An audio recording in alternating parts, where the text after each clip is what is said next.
एक तरह से अब साफ हो गई ये तस्वीर कि सिद्धारमैया जाने जा रहे हैं।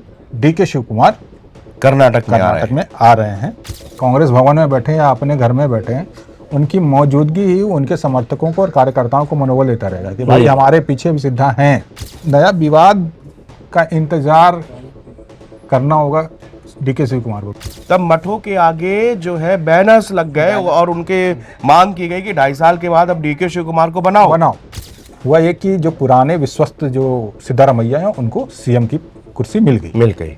राहुल गांधी ने सिद्धारमैया से कहा कि भाई अपने वचन की लाज रखनी है। रघुकुल रीति सदा चली आई, प्राण जाए पर वचन न जाए। शायद 2025 और नवंबर का महीना था जब डीके शिव कुमार ने याद दिलाया था कांग्रेस आलाकमान को कि आपने हमसे जो वादा किया था अब वो समय आ गया है कि आप उसको पूरा करें। खींचतान मची, डीके शिव कुमार का खेमा अलग हो गया और सिद्धारमैया जो सीएम थे वो अड़े रहे कि हम 2.5 साल वाले जो आपका ये शिगुफा है इसको हम नहीं मानेंगे। जबकि तय यही हुआ था कि भाई 2.5 साल कर्नाटक की सत्ता में रहेंगे। पहले सिद्धारमैया को तैयार किया गया, फिर डीके शिव कुमार राजी हो गए कि चलिए 2.5 साल आप और उसके बाद के 2.5 साल मेरे। लेकिन ये वचन कांग्रेस आलाकमान तक पहुंचाया, फिर से डीके शिव कुमार ने फिर से शक्ति प्रदर्शन दिखाया और वो अब जो है लग रहा है कि डीके शिव कुमार की जो बात है वो अब आलाकमान ने सुन ली है। हमारे साथ में चर्चा के लिए विश्वनाथ सुमन सीनियर जर्नलिस्ट हमारे साथ में है, हमारी नवभारत टीम्स का हिस्सा है। और सर हम ये जानना चाहेंगे कि जब से कर्नाटक में इलेक्शन हुए, इलेक्शन के बाद में कांग्रेस की सत्ता बनी और उसके बाद से खींचतान लगातार चालू रहा। जब खुलकर ये खींचतान सामने दिखा जबकि राहुल गांधी अपनी यात्रा कर रहे थे भारत में और उस समय भी ये जब उनकी यात्रा कर्नाटक में प्रवेश करने वाली थी तब भी एक खींचतान थी कि भाई तुम डीके शिव कुमार की पार्टी के खेमे के लोग अलग तरीके से उनका आवागमन वो कर रहे थे, स्वागत कर रहे थे। दूसरी तरफ से जो है ये सिद्धारमैया लगे हुए थे। खींचतान अब कुछ कम हुई है क्या मौजूदा पॉलिटिक्स कर्नाटक में क्या कह रही है? देखिए अभी तक जो जानकारी सामने आ रही है उस जानकारी में ये है कि कल 11 बजे सिद्धारमैया इस्तीफा दे सकते हैं। गवर्नर से उन्होंने आज अपॉइंटमेंट मांग लिया है कि मुझे समय दीजिए और उससे पहले वो अपने मंत्रिपरिषद जिसको वो अभी लीड करते हैं, हेड करते हैं, उस पूरे मंत्रिपरिषद के साथ नाश्ता करेंगे और जिसमें DK Shivakumar as a मंत्री डिप्टी सीएम उसमें शामिल भी होंगे। तो अब एक तरह से अब साफ हो गई ये तस्वीर कि सिद्धारमैया जाने जा रहे हैं। डीके शिव कुमार कर्नाटक में आ रहे हैं। इसमें ये कि अगर 2023 के फॉर्मूले को देखें जिसकी चर्चा हो रही थी, जिसको डीके शिव कुमार के समर्थक लगातार बोल रहे थे कि 2.5 साल की बात है, पर सिद्धारमैया और यहाँ तक कांग्रेस के नेता भी खुले तौर से नहीं बोल रहे थे कि हाँ ऐसी डील कोई थी। तो अब उस लिहाज से देखें तो डीके शिव कुमार 6 महीने लेट हो चुके हैं। नवंबर में सिद्धारमैया जी का 2.5 साल पूरा हो गया था। तो इस लिहाज से अब 6 महीने देर हो गई है। अब 2 साल के लिए DK Shivakumar chief minister होंगे। पर मुझे नहीं लगता कि ये 2 साल डीके के लिए बहुत आसान होगी, क्योंकि जिस तरह की चुनौतियाँ होंगी, मैंने पहले भी मैंने एक जिक्र किया था कि चुनौतियाँ कई तरह की होंगी। एक तो अभी इस पूरे सिस्टम में सिद्धारमैया के समर्थक, सिद्धारमैया के लोग मौजूद हैं। आप मंत्रिपरिषद में भी उनको खारिज नहीं कर सकते क्योंकि जो नई सरकार बनेगी उसमें सिद्धा समर्थक भी रहेंगे। संगठन अभी तक डीके शिव कुमार चला रहे थे कर्नाटक में, वही प्रदेश अध्यक्ष हैं, तो संगठन अब उनको छोड़ना पड़ सकता है क्योंकि कांग्रेस अध्यक्ष पद और चीफ मिनिस्टर दोनों एक साथ वो नहीं रख सकते हैं। तो वहाँ पे अगर सिद्धारमैया अपना वर्चस्व कायम कर लेते हैं तो वो भी एक चुनौती है। लेकिन ये कितना प्रैक्टिकली है विश्वनाथ जी की एक सीएम जो है फिर वो चूंकि सीनियर और कद्दावर नेता और वो जो है कांग्रेस के सीएम पद से इस्तीफा देने के बाद में और जाके वो अध्यक्ष बन जाए। जबकि कहा यह भी जा रहा है कि शायद आलाकमान ने उनसे यहाँ कहा है कि भाई अब आप आइए दिल्ली आइए और राज्यसभा का। देखिए राज्यसभा में सिद्धारमैया का आना बस एक शोपीस जैसा रहेगा। हाँ, क्योंकि देखिए ऑलरेडी कर्नाटक से ही मल्लिकार्जुन खड़गे नेता हैं। हाँ। वहाँ पे एक सामान्य सांसद होंगे, वो आएंगे बस इसलिए कि डीके शिव कुमार की जो शासन व्यवस्था है उसमें वो अड़ंगे न डाल सके, इनके भाई इनको दिल्ली बुलाओ। इनको यहाँ पर शिफ्ट और कर वहाँ पे दिल्ली में आके इनको कोई ऐसा कोई पद भी नहीं नजर आ रहा है सिवाय एक सांसद के तौर पे। हाँ अब एक सीएम आए और सांसद बन जाए, जो आदमी कई सांसदों के भाग्य का फैसला कर चुका है अपने कर्नाटक में, अपने कर्नाटक वो ऐसी स्थिति में नहीं आना चाहता है कि भाई अब कर्नाटक उनका बेस है। Base exactly. और कर्नाटक में अगर वो सिर्फ, ये होता है ना कई नेताओं के इतना बढ़िया आवरण होता है, इतना बड़ी छवि होती है उनका, कि अगर वो अपनी सीट पे भी बैठे रहें, कांग्रेस भवन में बैठे या अपने घर में बैठे, उनकी मौजूदगी ही उनके समर्थकों को और कार्यकर्ताओं को मनोबल देता रहेगा कि भाई हमारे पीछे भी सिद्धा हैं। और सिद्धा को जो पावर बूस्टर जो मिलता है ना नेताओं को, कोई भी नेता हो, उनको समर्थकों से ही मिलता है, और कार्यकर्ताओं से मिलता है। आप उनसे दूर नहीं कर सकते। और सिद्धा का पावर है कि कर्नाटक के कोने कोने में उनका अहिंसा के फॉर्मूले में जितने भी कांग्रेसी कार्यकर्ता हैं, नेता हैं, विधायक हैं, सांसद हैं, सब उनके साथ हैं। तो ये अगर हम लोग इसकी बात करें कि ताकत की, कि क्या कांग्रेस 3 साल तक सिद्धारमैया का जो कार्यकाल रहा मजबूत रहे, डीके शिव कुमार की अगर मजबूती की बात करें, जिसके आप जिन चुनौतियों की बात कर रहे हैं, मैं उस सवाल को थोड़ा सा दूसरे लहजे से कि कांग्रेस के लिए मजबूत कौन है, या डीके शिव कुमार मजबूत है या सिद्धारमैया मजबूत है? क्योंकि 2 साल के बाद चुनाव होंगे तो फिर आपको लगेगा ना कि भाई 3 साल तो सिद्धारमैया रहे, आखिरी 2 साल में कहीं कुछ गड़बड़ तो नहीं हो गया, या 2 साल में बहुत अच्छा इम्पैक्ट डाल गए डीके शिव कुमार। देखिए, अब इम्पैक्ट डालने के लिए कर्नाटक में कोई ऐसा बड़ा फैसला नज़र नहीं आ रहा कि जो उनको करना है वहाँ पे। जैसे बंगाल में जैसी स्थिति नहीं है कि आप आए और ताबड़तोड़ एक्शन ले लगे, सारे फैसले ले रहे हैं, वो अलग दिख रहा है। वहाँ ऐसा नहीं है। कांग्रेस के पास जो भी एजेंडे में है, जो भी उनके मैनिफेस्टो में है, उसको ऑलरेडी सिद्धारमैया लागू कर रहे थे। फ्री बस सर्विस, फ्री खाना, वजीफा, जो भी चीज़ है। हिजाब वाली कंट्रोवर्सी भी हुई, हिजाब वाली कंट्रोवर्सी जो बीजेपी के शासन के दौरान थी, वो सारे फैसले इन्होंने वापस लिए। तो कुल मिला के सत्ता वैसे ही चलती रहेगी जब तक कि कोई नया विवाद खड़ा ना हो। आप समझ रहे हो कि वो नया विवाद का इंतजार करना होगा डीके शिव कुमार को, क्योंकि तब समझ में आएगा कि वो शासन को कितने तरीके से चला रहे हैं। पावरफुल कौन है दोनों में? देखो, अगर इसके दो नजरिए हैं कि सिद्धारमैया के पास अहिंदा है, अहिंदा वहाँ बोलते हैं मुस्लिम, जो बैकवर्ड कास्ट, और दलित, ये इनका गठजोड़ है। तो इसके जो पॉलिटिक्स है उसके माहिर माने जाते हैं सिद्धारमैया। एग्जैक्टली। और डीके शिव कुमार एक, आप कह सकते हो कि एक अच्छे मैनेजर हैं। चाणक्य कांग्रेस के, चाणक्य तो ठीक है, चाणक्य क्योंकि कई बार उन्होंने साबित किया है कि मुश्किलों से उन्होंने कांग्रेस को उबारा है। मगर एक अच्छे मैनेजर हैं। जो आप देखते हो रिजॉर्ट पॉलिटिक्स अच्छे जनक भी हैं। जहाँ जहाँ कांग्रेस के शासन में खलबली मचती है, रिजॉर्ट के दरवाजे खोल देते हैं वो। हाँ, तो रिसोर्ट का जो कार्यभार है वो डीके शिव कुमार ही संभालते हैं। इसके अलावा अगर जातीय इस पे देखें तो कर्नाटक में दो जाति महत्वपूर्ण हैं, एक लिंगायत, दूसरा वोक्कलिगा। अब डीके शिव कुमार वोक्कलिगा कम्युनिटी से आते हैं और उस कम्युनिटी का आशीर्वाद इनको प्राप्त है। अब देखिए, लिंगायत जो पिछले चुनाव तक, पूरा 100% की तो कोई नहीं कह सकता, मगर हाँ, लिंगायत का झुकाव बीजेपी की तरफ रहा येदियुरप्पा के कारण। येदियुरप्पा लिंगायत के बड़े नेता माने। हाँ। और इधर वोक्कलिगा के तौर पे वैसे कई नेता हुए, मगर डीके शिव कुमार अभी वो माने जाते हैं कि वोक्कलिगा के लिए ये पॉलिटिकल फेस वही है। तो इनके सीएम बनाने को लेकर आप पिछले अगर 2 साल, 1.5 साल, 1.25 साल से देखें कि वोक्कलिगा के संतों ने इनकी सिफारिश। एग्जैक्टली। हाँ, ये खबर थी 5-6-7 महीने पिछले साल की, जब 2.5 साल की बात हुई, तब मठों के आगे जो है बैनर्स लग गए और उनके मांग की गई कि 2.5 साल के बाद अब डीके शिव कुमार को बनाओ। हाँ। तो ये वोक्कलिगा जो एक बहुत बड़ा इन्फ्लुएंशियल कम्युनिटी है वहाँ, तो उसका आप सोचिए कि एक इच्छा थी, तो वो इच्छा पूरी हो गई है, पूरी हो रही है। और देखो, चाहे अनचाहे ऐसा होता है ना कि जो कम्युनिटी समाज में पावरफुल होती है उसकी इच्छाओं का सम्मान करना पड़ता है। पॉलिटिकली ज़रूरत है या आप इसको पॉलिटिकल जरूरत ही कह सकते हैं, यार कुछ इसको आप ये भी मान सकते हैं कि अगर ना करें तो नाराजगी भारी पड़ सकती है, ये भी बात होती है।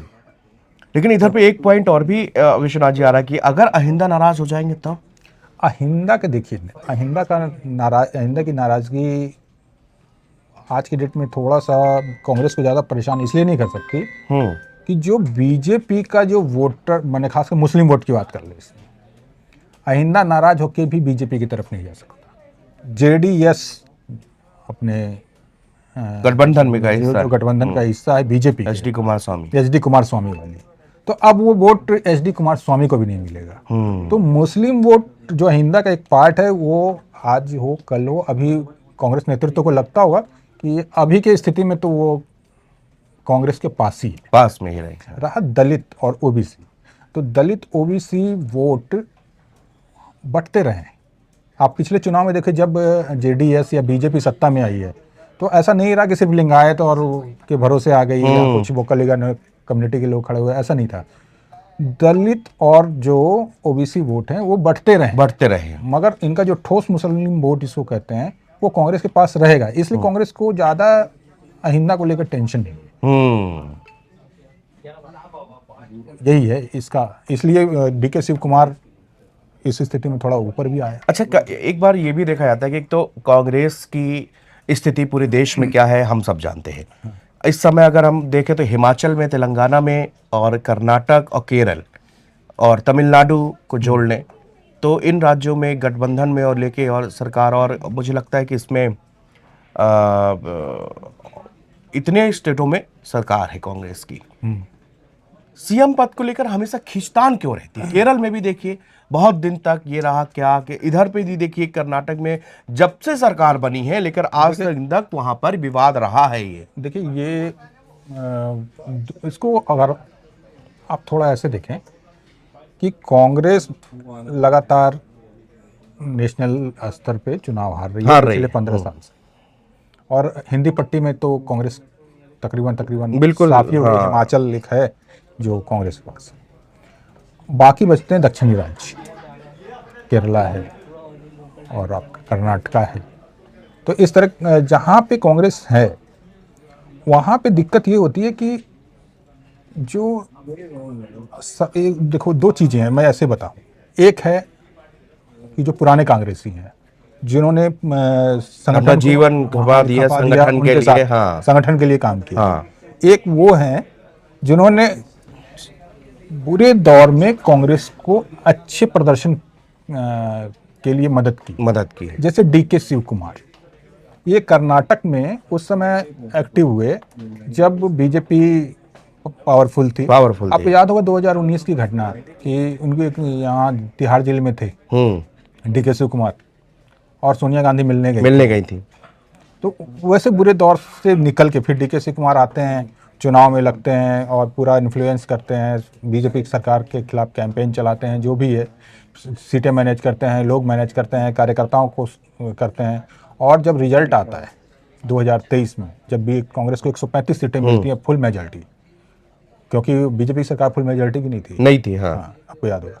तो 135 सीटें जब मिलती है तब ये लगता है कि भाई ये आदमी आया एक हनुमान की तरफ, उसने कांग्रेस को सीधे सत्ता में पहुंचाया, तब इसका राइट बनता है। मगर हुआ क्या? हुआ ये कि जो पुराने विश्वस्त जो सिद्धारमैया हैं उनको सीएम की कुर्सी मिल गई। तो ऐसी स्थिति कमोबेश सभी राज्यों में होती है। अब अब आपको याद होगा राजस्थान का क्या सचिन पायलट दावेदार नहीं है क्या? हैं। वो भी एक ऐसे नेता हैं कि जो युवाओं के बीच में और बहुत वैसे एक बढ़िया उनका बहुत अच्छी छवि है। मगर आप देखें कि उनको, अगर हम कहें कि राजस्थान में उनका हक नहीं मिला, अगर इस नजरिए से देखें, दुखी भी रहे वो दुखी भी रखे, बगावत की भी खबरें आई, दुखी भी रहे और मैसेज भी कांग्रेस वाला कमान की तरफ से किए गए। यहाँ आप देखें छत्तीसगढ़ में हुआ था, भूपेश बघेल और केपी सिंहदेव के, वहाँ भी 2 खड़े हो गए। अभी कर्नाटक में जो हुआ है वहाँ भी कई दावेदार थे, और जो स्थिति बनी है दावेदारी बनी ही रहेगी। तो इसमें होता क्या है कि पहले कि अगर आप केंद्र की सत्ता में होते हैं तो आप अपने जो मैन फोर्स है जो आपके साथ काम कर, तो उसको आप कुछ केंद्र में कुछ इधर सेटल कर लेते हैं, राज्य में सेटल कर लिया, कुछ केंद्र में सेटल कर लिया, उनके कद को देखते हुए। मगर आपके पास सिर्फ राज्य जीते रहे। आप समझ रहे? तो नेताओं को भाई जो काम कर रहा है, जो तो उसकी भी हाँ, इच्छा है, उसको उसकी भी भी सत्ता आकांक्षाएं में हैं, चाहिए। तो उनको सत्ता में हिस्सेदारी चाहिए, उनको भी उनका हक चाहिए। तो ऐसे में कारण की दावेदार ज्यादा हो जा रहे हैं और इनके पास केंद्र की सत्ता पिछले 15 साल से नहीं है, तो जिनको एडजस्ट कर लें केंद्र में, केंद्र कैबिनेट मंत्री बना दें अच्छे, तो हाँ, है क्योंकि नहीं। बीजेपी में तो यही है ना कि भाई तुम आ जाओ, केंद्र में आ हाँ, तो जाओ जब भी इधर। देखिए कांग्रेस की भी जब सरकार केंद्र में थी, यूपीए सब, आपको देखिए कई ऐसे नेता जो अभी दिखते नहीं है, हाँ, मगर वो केंद्रीय मंत्री थे। केंद्रीय मंत्री। कई नाम हैं ऐसे, मैं अभी लेना अच्छा नहीं लगता उनका किसी भी, वो केंद्रीय मंत्री थे पर आज वो दिख नहीं रहे हैं। दिख नहीं रहे। स्टेट पॉलिटिक्स में उनका कहीं कोई अता पता भी और नहीं है। यूपीए 1 और 2 में बड़े पावरफुल मंत्रालय उन्होंने संभाले। बहुत सारे ऐसे मंत्री हैं, आप लिस्ट निकालिए तो निकाल लीजिए, बहुत सही कह रहे हैं बहुत सारे ऐसे हैं, Exactly। तो एडजस्ट हो रहे थे। मगर ये ऐसी स्थिति आना राजनीतिक अभी जो कांग्रेस के साथ हो रहा है, क्यों जा वो उसका परिणाम है ये। उसका परिणाम है। और चूंकि कर्नाटक दक्षिण का एंट्री गेट पॉलिटिक्स का कहा जाता है यहाँ से, और बीजेपी ने इस एंट्री गेट को तोड़ दिया था और इस पे एंट्री करी, और उसके बाद में लेकिन कांग्रेस ने जब यहाँ पर इलेक्शन जीते, लेकिन विवादित रहे ये 3 साल। कार्यकर्ताओं के मन में भी उलझने रहीं, और आप तमाम रिपोर्ट जब आप अगर आप कर्नाटक के लोगों से भी, वो भी लोग बटे रहे, डीके शिव कुमार के लोग बटे रहे, उधर कुमार सिद्धारमैया के लोग बटे रहे। पार्टी के ओकेजन में कई बार आला कमान को इंटरफेयर करना पड़ा, दोनों लोग साथ नहीं दिखते थे, लेकिन फिर दिखते आए, साथ में आए। और अब ये 3 साल के बाद ये मैसेज जा रहा है कि भाई चलो डीके शिव कुमार को राज्य का ये मुख्यमंत्री बनाया जाए, क्योंकि इन्होंने बड़ा योगदान दिया था। और इसमें कोई शक नहीं कि कांग्रेस के ऊपर जब जब मुसीबत आई है तो डीके शिव कुमार वहां पर संकट मोचक बने हैं, और उन्होंने साबित किया है, जो भी जिम्मेदारी उनको सौंपी गई उसको भी उन्होंने साबित किया, वो चाहे राज्यसभा वाले चुनाव इलेक्शन का मामला हो। मैं एक चीज़ और कहना चाह रहा था इसमें आपको, तो अगर डीके शिव कुमार को ना बनाते तो सोचो आप ऐसे, आप एक ऐसे नेतृत्व को जो वहाँ पे धैर्य लेके बैठा हुआ है 2.5 साल 3 साल, आपके हर एक आज्ञा को मान रहा है, हर एक निर्देश को मान रहा है, खामोश है, कभी भी उन्होंने उलट बयानी नहीं दिया। हाँ, बयानी नहीं करी उन्होंने। आप सोचो कि अगर ना बनाते तो क्या होता, फिर होता कि वहाँ भी बागियों का, चुनाव से पहले बागियों का एक बड़ा गुट तैयार होता। हाँ, कांग्रेस ने बहुत, मेरे हिसाब से रणनीतिक तौर से बहुत बढ़िया कदम उठाया। नहीं, ये कदम की चर्चा विश्वनाथ जी नवंबर के महीने में भी हो रही थी कि कांग्रेस को कर देना चाहिए, क्योंकि वहाँ की जनता की डिमांड है। और चूंकि डीके शिव कुमार की कुछ छवि भी दूसरे मिजाज की है, एक तेज तर्रार नेता है, थोड़ा यंग भी है और एनर्जेटिक है, और तो इसके कारण हो रहा था कि भाई डीके शिव कुमार को लाया जाए। लेकिन फिर उधर पे फैसला आला कमान की तरफ से आया कि अभी शांति रखो। देखिए मैं बता रहा हूँ, इसमें एक जो जानकारी आई है, इसमें क्या है कि जो अहिंसा वाली बातचीत थी हमने पहले की थी, वो सारे समीकरण तलाशे जा रहे थे, सारे समीकरण खंगाले जा रहे थे कि क्या हो सकता है, क्या नहीं होता है, pro and cons, do and don't, सारे चीज़ें तलाशे। और फाइनली क्या था कि इनको डीके शिव कुमार का बनना भी तय था, क्योंकि धीरे धीरे गांधी परिवार के जो लोग हैं, जैसे राहुल गांधी चाह रहे थे कि भाई ये विवाद ख़त्म हो, सोनिया गांधी चाह रही थी डीके शिव कुमार को भाई उनका हक मिलना चाहिए, अंत में प्रियंका गांधी ने भी उनके लिए अप्रोच किया। मैंने, आप सोचो पूरा गांधी परिवार उनके लिए अप्रोच किया। कल जो एक खबर आ रही है कि कल जो मीटिंग हुई तो उसमें राहुल गांधी ने सिद्धारमैया से कहा कि भाई अपने वचन की लाज रखनी है। हाँ। इस तरह से तो आप सोचो जब पूरा गांधी परिवार चाह रहा है तो बन ही तो गया। फिर वो हाँ, तो फिर अब उसमें औपचारिकताएं ही बचती हैं विश्वनाथ जी, सही कह रहे हैं। और इस चर्चा में बस इतना ही। मैं विनीत त्रिपाठी, मेरे साथ मेरे सीनियर वरिष्ठ सहयोगी विश्वनाथ सुमन यहाँ पर। और कर्नाटक में जो कुछ भी राजनीतिक घटनाक्रम हो रहा है, और कल सबसे बड़ा फेरबदल आपको देखने को मिल सकता है, सीएम सिद्धारमैया इस्तीफा भी दे सकते हैं, तमाम यहाँ पर खबरें जो आ रही। लेकिन ये लगभग तय माना जा रहा है कि डीके शिव कुमार को भले ही 2 साल के लेकिन सीएम पद मिलने जा रहा है। बहुत बहुत शुक्रिया।